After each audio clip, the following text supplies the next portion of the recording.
Noswaith dda a chroeso i Daith Lle-CHI.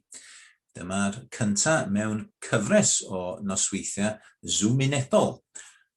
Be di gymunedol lle? Wel, oeddwn ni wedi gobeithio cynnal y nosweithiau yma allan yn y gymuned mewn llefydd cymunedol yn y neuaddau ac yn y blaen o gwmpas yr ardaloedd hyn. Ond wrth gwrs mae cyfyngiadau Covid wedi dod ar yn traws ni, felly dyn ni'n gorau ystyn allan atoch chi drwy gyfrwng Zoom, ac felly maen nhw'n nosweithiau gymunedol. Wel, yn ystod wythnos nesaf yma, mi fydd Taith Lle-CHI yn ymweld â 6 o ardaloedd chwarelyddol o Bethesda yn y gogledd i Abergynolwyn yn y de. Fyddwn ni'n ymweld yn go iawn ac yn rhithiol. Ac mi fydd yna restr gyflawn o'r ymweliadau yma yn ymddangos ar ddiwedd y cyflwyniad yma.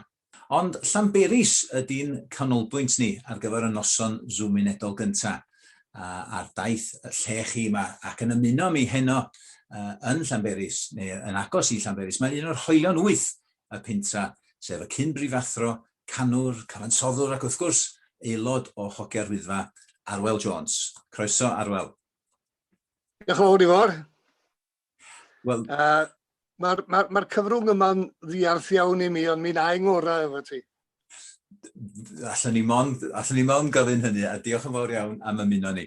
Wel, bob diwrnod ar y Daith Lle-CHI, mi fydda i'n cerdded o un ardal chwarelyddol i'r nesaf. Gan bostio sylwadau a lluniau wrth fynd o le i le, ac os ydych chi eisiau dilyn y daith yn ystod y dyddiau nesaf yma, allwch chi ddilyn y link fydd yn ymddangos ar wylod tudalen rwan.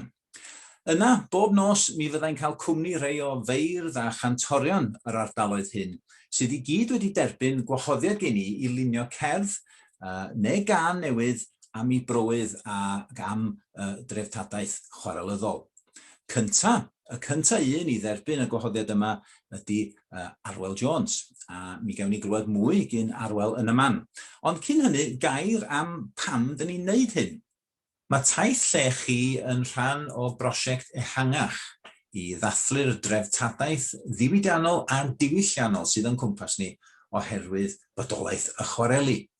Mae nifer o gyrff cyhoeddus a chwmnïau lleol wedi dod ynghyd dan arweiniad Chyngor Gwynedd mwyn cyflwyno cais i UNESCO i geisio sicrhau statws treftadaeth y byd i ardaloedd chwarelyddol Gwynedd.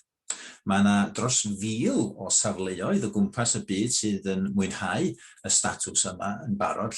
Mae rhai ohonyn nhw'n adeiladau enwog fel y Taj Mahal, mae rhai ohonyn nhw yn adfeilion fel yr Acropolis yn Athen.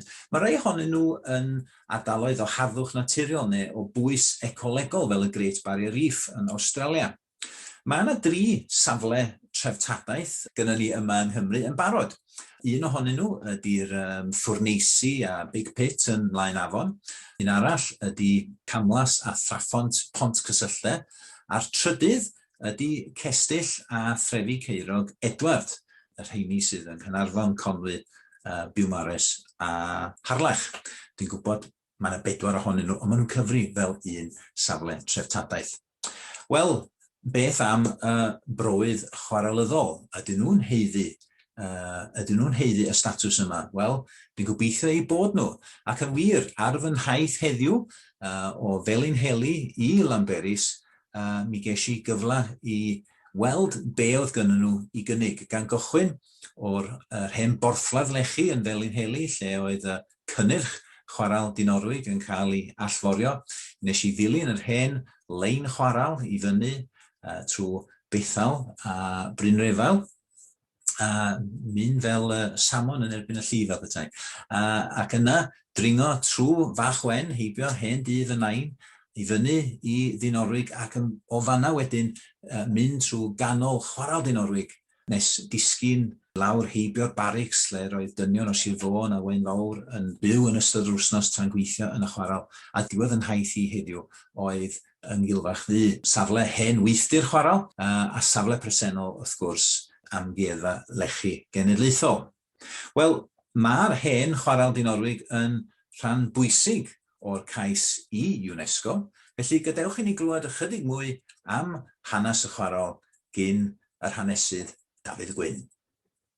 Os da chi'n gyrru neu cerdded ar hyd y lôn rhwng Llanberis a Pen-y-Pas, fe welwch chi chwarael Dinorwig dros y llyn, tirlun trawiadol iawn, tirlun o be den galw yn y Gymraeg boncia, sef system o risias wedi cael ei cerfio i fewn i lethra mynydd y Ludur, tymenydd mawr o wastraf ar ei ochra, a system o inclens rewffordd oedd yn gadael i'r wageni bach mynd oddi ar y bonciau i lawr i wylod y chwarel.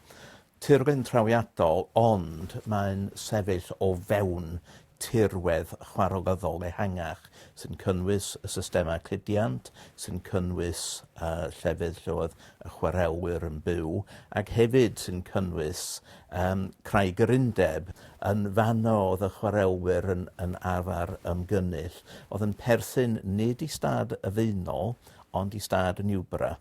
Stad Niwbra, arglwydd Niwbra o Gynllifon, oedd o yn ryddfrydwr mawr, nad oedd yn cyd-fynd efo'r Tories fath ag Asherton Smith yn y Faenol, ac oedd yn mwy na hapus i'r chwarelwyr cyfarfod yn fanno, canu myna, deud be oedd nhw'n eisiau gweld yn y chwarel, ac yn fanno sefydlwyd yr undeb yn 1874.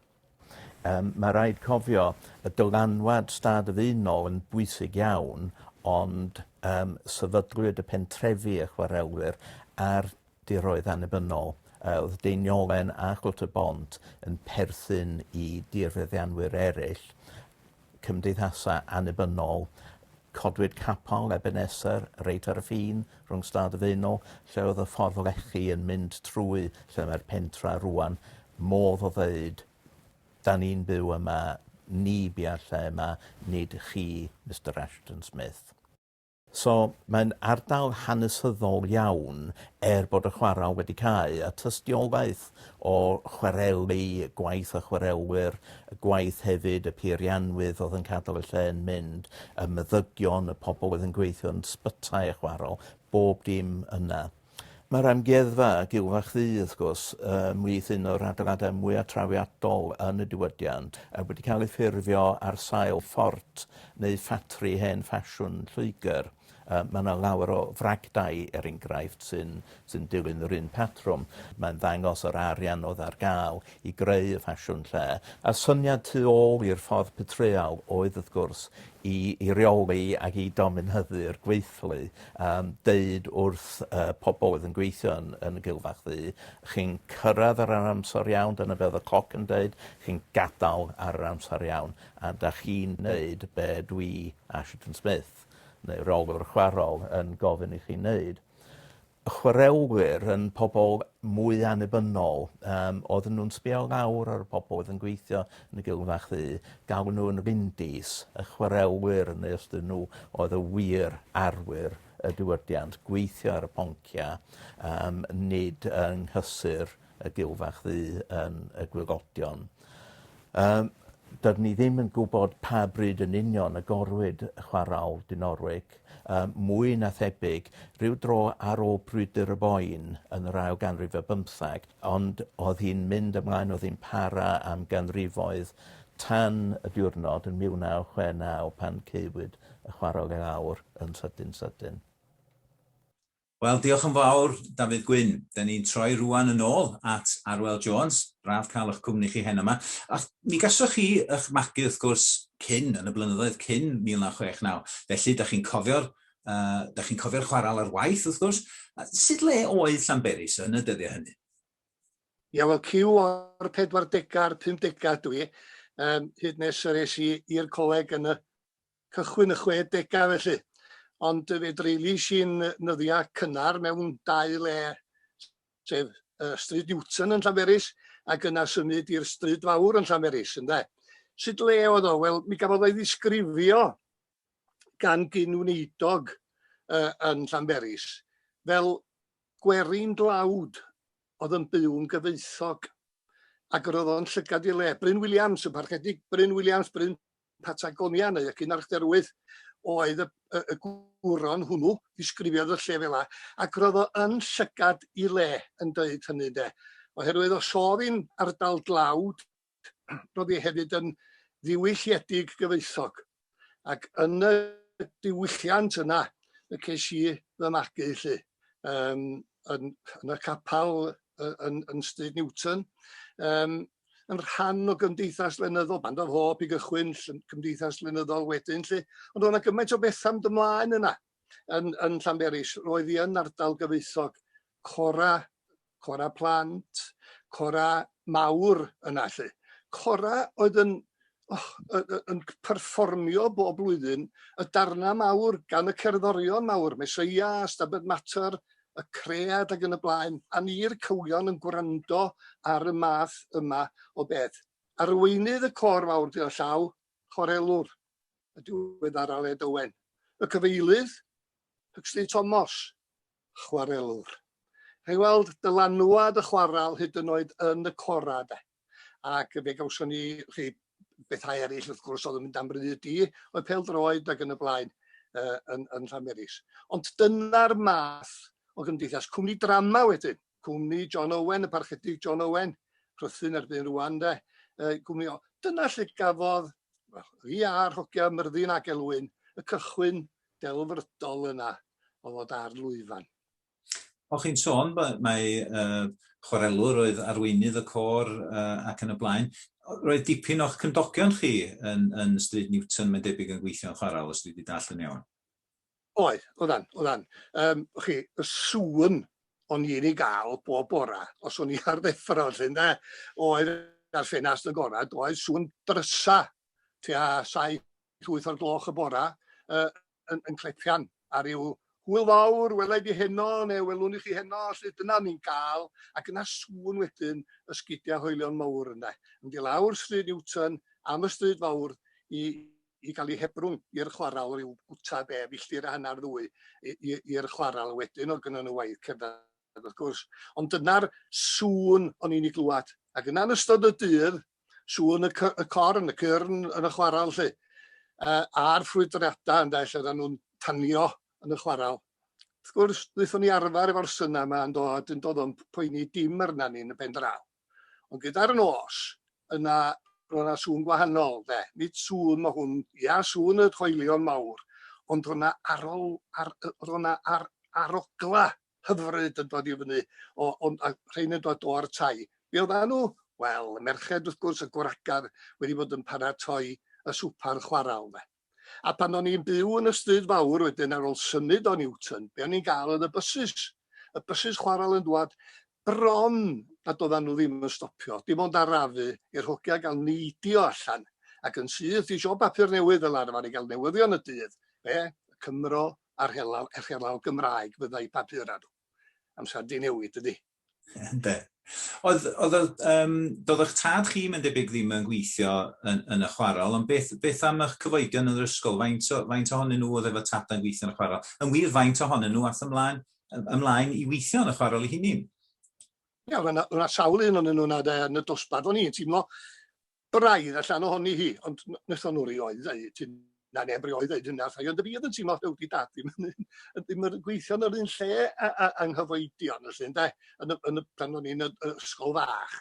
Ond wedyn ddys i ddall, lle na dyn bysys oedd yn had. Dyn bysys oedd o i gwmni hun i gychwyn, ac yna gweithio i'r Crossville, fel o'n cael ei alw bryd hynny, a'r rhain oedd yn hebrwng y chwarelwyr o'r chwaral, i'r chwaral ac o'r chwaral gyda'r nos. Na, o'n i wahanol. Ond mi ges i nwyn i fyny i fod isio bod yn chwarelwr. Mae hwnna'n od, dydi? Isio bod yn chwarelwr. Ac y mama'n had yn trio myrswadio fi i gychwyn lle ti, sac i ti, mi isio mynd i'r lle yna. Na, o'n isio bod yn chwarelwr. Pam ydych chi? Wel, oherwydd bod yng nghyfoedion i chwarelwyr. Bod yn ffrindiau fi yn chwarelwyr. Ac o'n isio bod, i mi, oedd yn mynd allan hefo'r ffrindiau yma gyda'r nos, i'r pictws yn Llanberis illa, yn le pwysig iawn yn y pentra, ac yna cael chips. Wel, dim ond chips o'n i wedi fforddio. Oedd y lleill wedi fforddio chips a sgodyn a pys lwch doeddan, a do'n i ddim.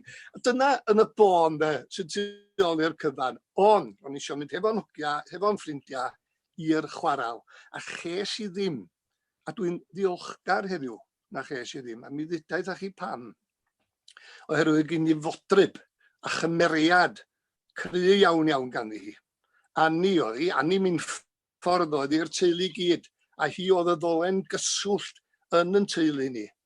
A dwi'n cofio hi bod mam a'n had bron iawn ar rhaid i mewn, i mi gamdi chwarae. Dwi'n cofio nan o'n i'n ei galw i Anni yn yn Hebrwng i ac yn Daith Lle-CHI gafal ymlaen chi. Ar weld sydd yma, dwi eisiau gael gair fo chdi. Ti wedi bod yn swnio'n fo chdi eisiau mynd i chwarae, ond gwranda meddai. A na i byth anghofio hyn. Y fi oedd wrth erchwyn gwely anga dy daid pan oedd o'n ymladd am ei anadl ar ôl bod yn gweithio yn chwarel Norwig. Felly, paid a mynd i'r chwarel. A mi fydd hynna ddigon a mi es i'r coleg. Wel ie. Ac wrth gwrs yn 1969 mi ddath y chwarel hitha i ben. Dych chi'n cofio y cyhoeddiad lle? Yndw. Wyddwch chi fod yn had fel dyn bysus wedi darogan hyn tua 6 mlynedd ynghynt oherwydd y nifer o chwarelwyr oedd yn defnyddio'r bysus. Rwan ddim mynd ar beics na ceir oedden nhw, ond o'na lai o weithwyr yn chwarel Norwig. A dwi'n cofio fo'n deud, bydd y chwarel yma ddim yma'n hir. Dwi'n cofio hefyd ewyrth i mi Harry Jones, Harry Tych a Gynant Llanrug yn cael ei symud o'r chwarel. A creigiwr oedd o'n hongian ar yr haff ac yn fan honno, cael ei symud o'na i hefo nifer o chwarelwyr eraill i agor chwarel arall, sef chwarel Marchlyn, wrth ochr y chwarel fawr ylly. Ond dim ond baw gafon nhw yn fanno, a do'na ddim math o lechan dda ar gael yna. Ond yr hyn dwi'n gofio fwyaf ydy bod nhw'n rhoi llechi ar doia tai Peris. A'r heini wedi cael ei Hebrwng o Sbaen. Roedd llachan chwarel Norwig yn llawer hyd drud i roi ar do tu yn Peris. Wel, roedd ysgrifen ar y wal, doedd, ag ar y to. Oedd yn anffodus, ie. A fel dyn ni wedi nodi yn 1969, ceiwyd y chwarel, ond yn 1972 llwyddwyd i ail-agor gweithdy'r chwarel, hen gweithdy'r chwarel yn Gylwech Du, fel Amgueddfa Lechi Cymru. Mae hwnnw wedi hen sefydlu yn Llanberis bellach. Be oedd yr ymatab yn y pentra i'r dyfodiad, i'r ffaith bod yna amgueddfa wedi dod yn lle'r chwarel? Cadarnhaol iawn ynde. Ond mae'r diolch yn mynd i un person, sef tad elwynogi'r wydda, Hugh Richard Jones, oedd fod prif beiriannydd y chwarel cyn iddi hi gael ylly. Hugh Rich fydda pawb yn ei alw fo. Ac fel yn cael Hugh yn dweud bob amser de, ia, Hugh Rich maen nhw'n ynghalw fi, ond wedi magu'n dlawd. Ac wir i chi de, dyma'r dyn de, wrthododd i'r chwarel gau. Oherwydd ben ath oedd yng ngofal i arbenn ei hun, ydy gwir, yng ngofal Gylwech Du. A cadw'r hen geiriau, cadw'r hen offer yma, cadw'r hen bob dim oedd yn ymwneud â'r chwarel. Cadw'r nhw ar neilltu. Ac wrth gwrs wedyn, benderfynodd ar Amgueddfa ac yn mynd y lle drosodd do. Ac mae'r diolch yn arbennig yn mynd i'r diweddar Hugh Richard Jones. Achos mae'n siŵr yn ôl y drefn arferol bysa llawer o'r pethau yma wedi mynd, bysa bobl wedi bod yn llygadu nhw fel scrap, sy'n wedi bod efo rhyw werth fel yna, a wedi cael ei sbydu o'na, ond wrth gwrs trwy cadw nhw yna, maen nhw'n geiriau gymaint yn hynny'n fwy gwerthfawr yn dydyn. Roedd yr adeiladau yn Gylwech Du yn llawn o'r hen geiriau yma. Ac mae hi'n amgueddfa erbyn hyn, werth i'w gweld ydy. Mae'n un o'r amgueddfeydd mwyaf diddorol yng Nghymru gyfan.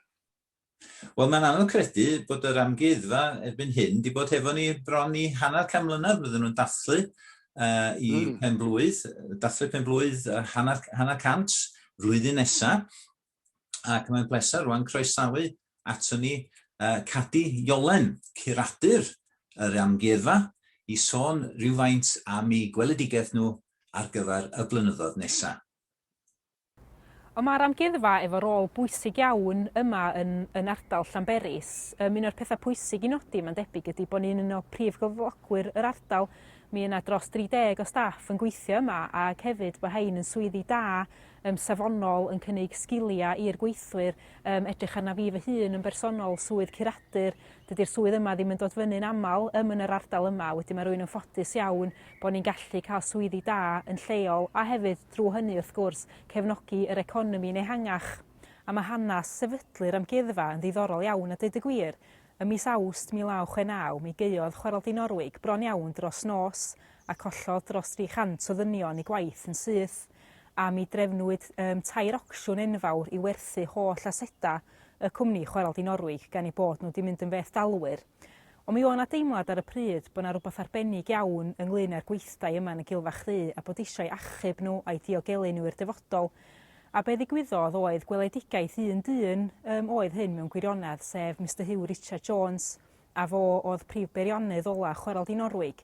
Ac mi oedd gweld y dynion scrap yn dod fewn i'r Gylfa Chdi yn torri galon o, a dweud y gwir.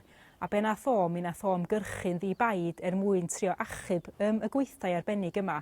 Ac ym mis Mai 1972, mi agorodd yr Amgueddfa Lechi i drysam y tro cyntaf.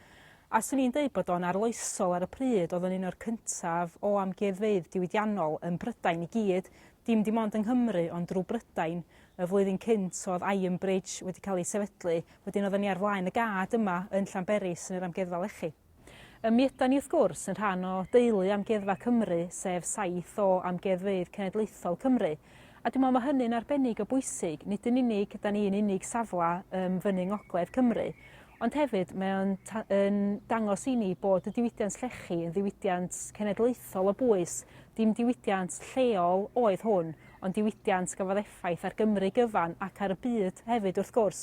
A mae'r ffaith bod ni'n rhan o deulu Amgueddfa Cymru yn dangos hynny'n berffaith, dwi'n credu. Mi ydan ni ar gychwyn gyfnod cyffrous iawn yn hanes yr Amgueddfa Lechi. Mi fyddan ni yn dechrau ar gyfnod o ymgynghori gyda'r gymuned ynglyn â beth sa'n ni licio'r amgueddfa fod yn y dyfodol.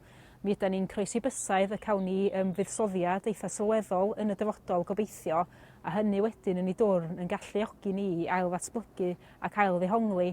Ac fel o'n i'n deud, y gymuned fydd yn greiddiol i hynny. Mi ydan ni'n gobeithio bod ni'n amgueddfa, mae pobl yn gallu teimlo perchnogaeth ohoni. Mae gan llawer o bobl gysylltiad uniongyrchol efo chwarelyddol Norwig, a drwy hynny efo safle y Gylfa Chdi a'r Amgueddfa Lechi. Wedyn, eich barn chi allan yn y gymuned fydd yn bwysig ynglyn â beth ydych chi eisiau'r Amgueddfa Lechi fod ar gyfer y dyfodol. Wel, diolch yn fawr iawn, Cadi. Mae Arwel Jones, wrth gwrs, dal yn cadw cwmni ni. Arwel, os gawn ni droi'r stori at Hoger Wyddfa rwan. Faint o ddylanwad y chwarel oedd arnoch chi fel grŵp? Da ni wedi dall yn barod, wrth gwrs, oedd tad Elwyn mewn ffordd nath achub adeiladau Gylfa Chdi, a mi fuodd Elwyn i hunan, wrth gwrs, yn gweithio yn y chwarel. Ond beth am y gweddill ohonoch chi? Na fi o Myrddin ddim, na fi na fifs, do, mi fi o fifs, rhaid i mi ddweud celwydd, mi fi o fifian wrth gwrs, mi ath o'r Gylfa Chdi i gyfri'r llechi, mi fydd o fonna hefyd, lle, dros gyfnod byr. Na Richard chwaith, lle, Richard Morris, bydd o ddim yn y chwarel, yn cyfeilydd ni, lle, ne. Fel ddys i, sori. Ond, mynd i ddeud o'n i, ond mi fydd y chwarel oli yn destun ambell i gan gynnwch chi, do? Do, dwi'n trio cofio rwan. Dwi'n meddwl bod yna 4 can sydd yn ymwneud â'r chwarel ganddo ni, lle, sydd yn dangos bod o le pwysig iawn i ni, de. Swn i'n meddwl bod ni yn medru cyfansoddi caneuon 4 can am unrhyw le arall, de. Felly, swn i'n deud bod yna 2 ohonyn nhw yn uniongyrchol yn sôn am y chwarel, a 2 arall yn an-uniongyrchol yn sôn am y chwarel. Y 2 an-uniongyrchol oedd Henbedfa Bach Llanber a Gwanwyn Tir Rowland Hughes. Roedd yna reswm dros hyn. Os oedden ni fel Hoger Wyddfa yn mynd o amgylch y wlad yma, chi yn canmol ac yn ceisio disgrifio i gynulleidfaoedd ar hyd a lled y wlad yma, o'r de i'r gogledd dros Glawdd Offa, sut le oedd yn pentra ni. tan ni'n just yn canu a dweud, o, mae'r nefoedd boes o dan y ser yn hen bentra bach Llanber. Fysa hynna ddim yn hollol wir yn y fydda. Oherwydd mewn gwirionadd, roedd dalp o uffern yn y pentra ni hefyd. Ac roedd yr uffern yna draws y llyn. Fel hafn llwyd las, ynde, uwch yn penna ni. Ac wedi cipio yma i sawl person, sawl chwarelwr, a hynny'n gynamserol iawn. Ac yn Gwanwyn, wrth gwrs, mae Roland Hughes wedi mi wella pan nawr Gwanwyn ydy i destun o lle, ynde. A canem i dad mae o'na, ac yn colli dad hefyd, ynde. A'i dad wedi diodda'n enbyd, wedi colli coes yn y chwaral, colli ngoes yn y chwaral, ac wedi diodda'n enbyd i'r diwadd un.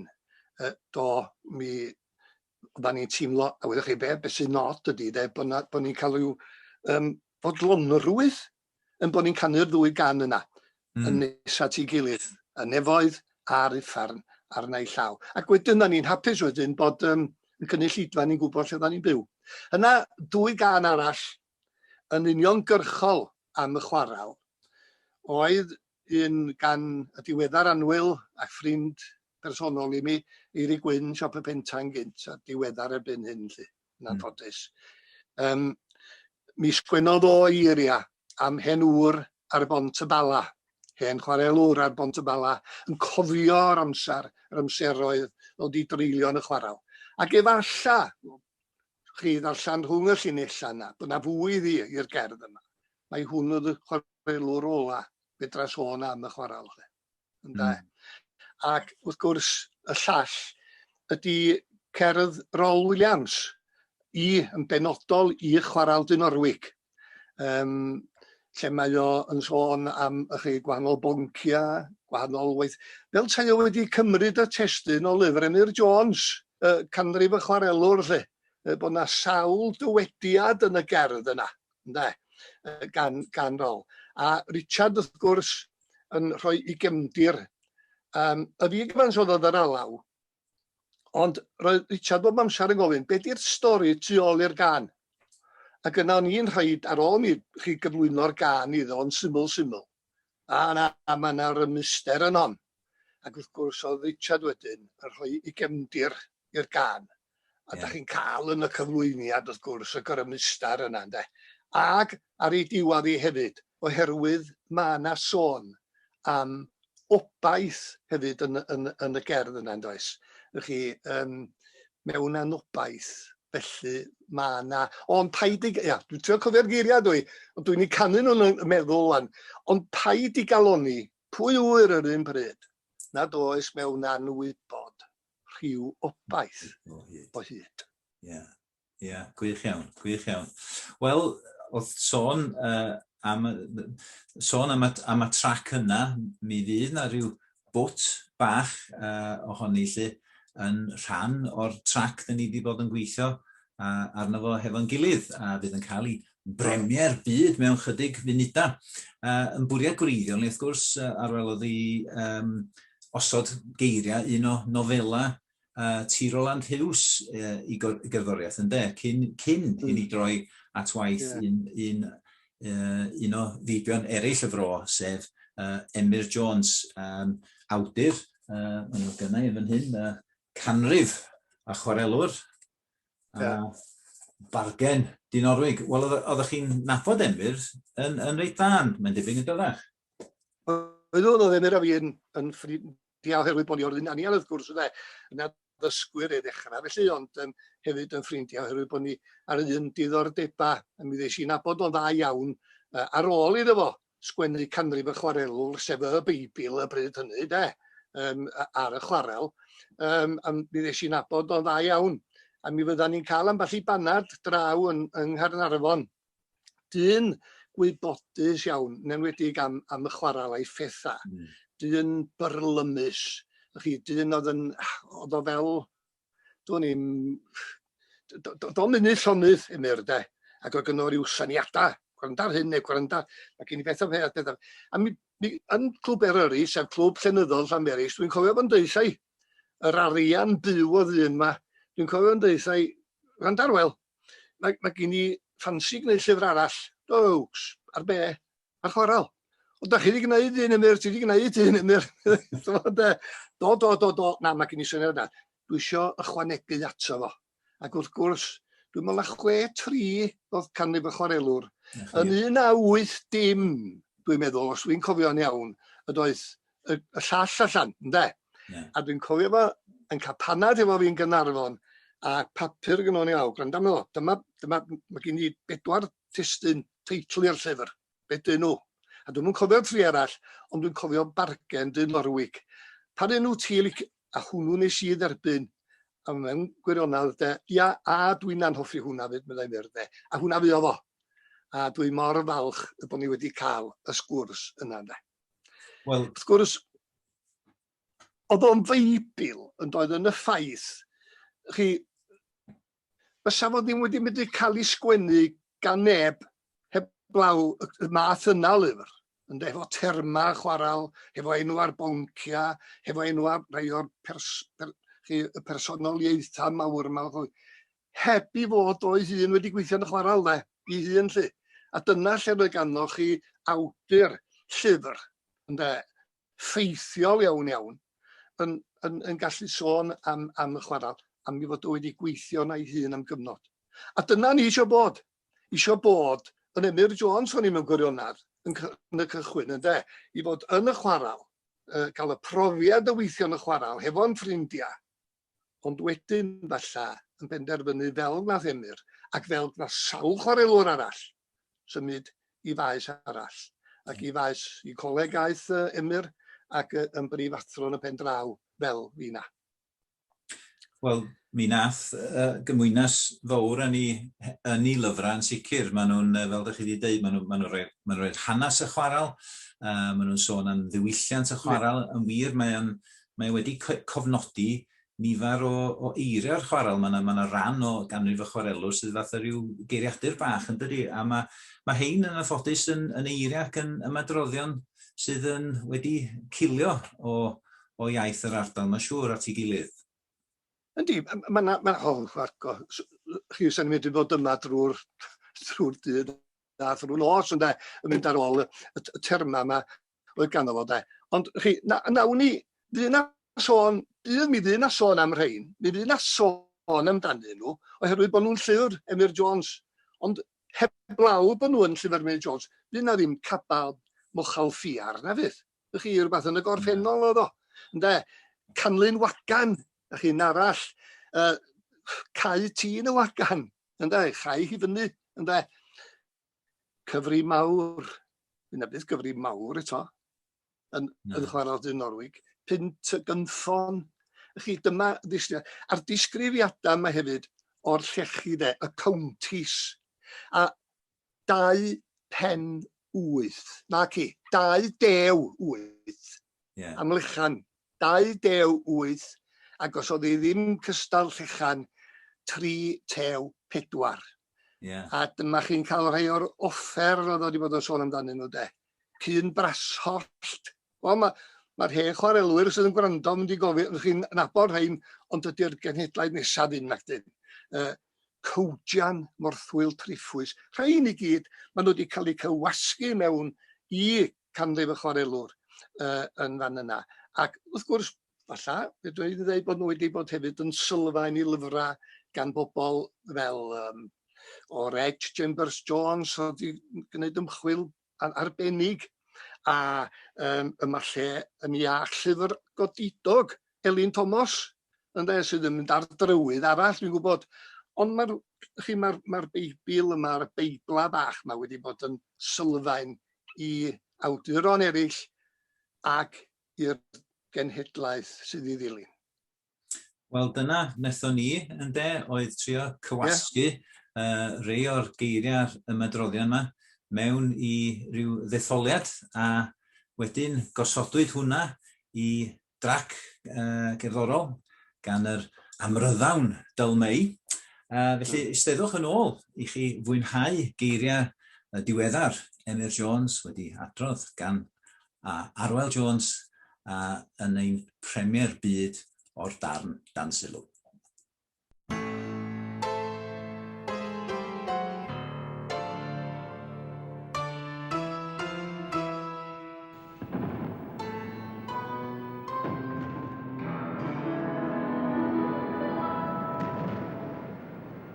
Cloddiwyd chwareldy Norwig allan o fynydd y Lidir.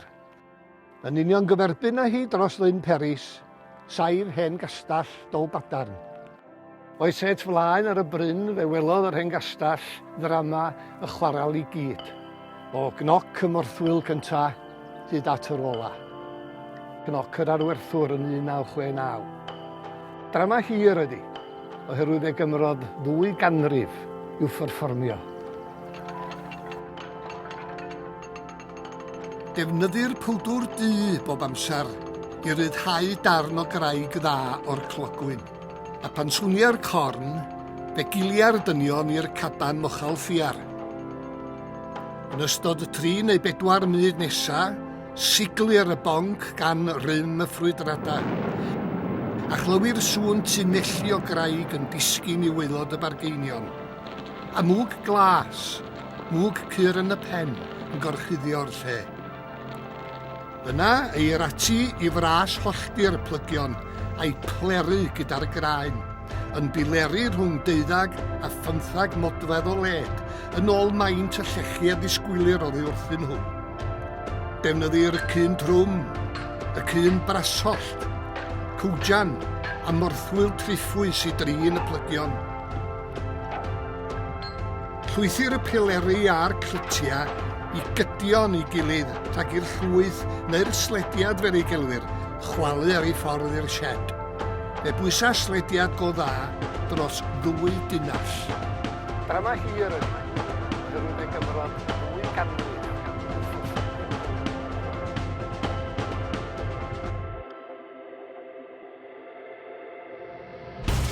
Yn y sied, rhoddir y pileri ar fyrddau i'w llifio i fesur. Mae'r lli gron yn troi mewn cafn llawn o ddŵr, ac felly fe'i cedwir rhag poethi'n ormodol, a thrwy hynny grasu pen y glwt a'i wneud yn anodd iawn i'w hollti'n dena. Mae'r clytiau rwan yn barod i'w hollti'n grawia tena. Rhaid ystyried yn gyntaf ansawdd y glwt, ac os yw'n iach ar y hiwiog, fe'i holltir yn ei ganol am 2.8. A disgwylir iddo ildio cyfanswm o 16 o lechi gora. Trwch ceri gora fel rheol, wedi 6 harag i'r fodfadd. Drama hir ydy, oherwydd ei gymryd 2 ganrif i'w pherfformio.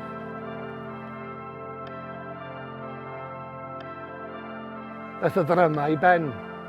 Drama hir. Ni chylwyr sŵn ti'n cymorthwylion ar y pwnciau. Na chyr yn hafo dwan, y myria a pherinjan i ddynodi'r awr. I wyr plant Llanberis a Deiniolen sut sŵn sydd gan gorn chwaral. Ond mae'r gwyliwr myd yn sefyll ar y bryn o'r gadarn ac erioed, ac yn barod i wylio'r ddrama nesaf. Oes drama gwybod, ni wafaith o hyd. Ac oes drama gwybod, ni wafaith o hyd.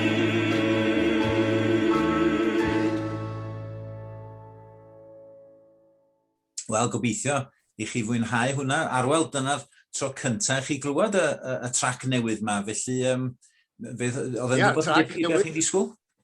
Diddorol dros ben.